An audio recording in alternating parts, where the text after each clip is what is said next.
તાજેતરમાં NHA national highway authority of India દ્વારા annual pass scheme launch કરવામાં આવી છે. અને અંતર્ગત કોઈ પણ વ્યક્તિ જો 3000 રૂપિયાનો એન્યુઅલ પાસ લે છે તો એ 1 વર્ષ સુધી અથવા તો પહેલી જે 200 ટ્રીપ છે ત્યાં સુધી એને કોઈ પણ જાતનો ટોલ ટેક્સ ચૂકવવો નથી પડતો.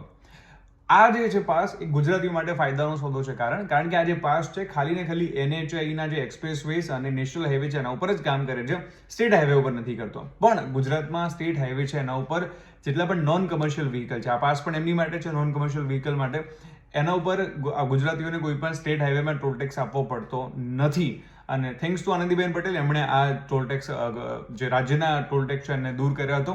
એટલા માટે ગુજરાતીઓને જો ગણવા જઈએ તો ખાલી 3000 રૂપિયાનો ખર્ચો કરે તો એમને આખા વર્ષ દરમિયાન કોઈ પણ જાતનો ટોલ ટેક્સ ભરવો નહીં પડે. એટલે બીજા કરતાં સસ્તું છે. બીજી એ રીતે પણ સસ્તું છે કારણ કે આ જે પાસ છે એવી રીતના છે કે અગર માની લો કે તમે 200 ટ્રીપ પહેલા 6 મહિનામાં જ પતાવી નાખી તો પણ તમારો એક ટોલ ટેક્સ તમે પહેલા 60, 70 કે 100 રૂપિયા આપતા હતા એ 15 રૂપિયામાં જ પડે છે. 6 મહિના પછી ફરી પાછો તમે 3000 રૂપિયાનો પાસ લઈ શકો છો અને એની વેલિડિટી પણ 1 વર્ષની અથવા તો 200 ટ્રીપની જ રહેશે. એટલે અલ્ટિમેટલી તમે જો વધારે પણ ટ્રાવેલ કરો છો તો એક ટ્રીપનું ટોલ ટેક્સ જે પહેલા કદાચ 190 રૂપિયા પડતો હતો એ તમને હવે 15 રૂપિયા જ પડે છે.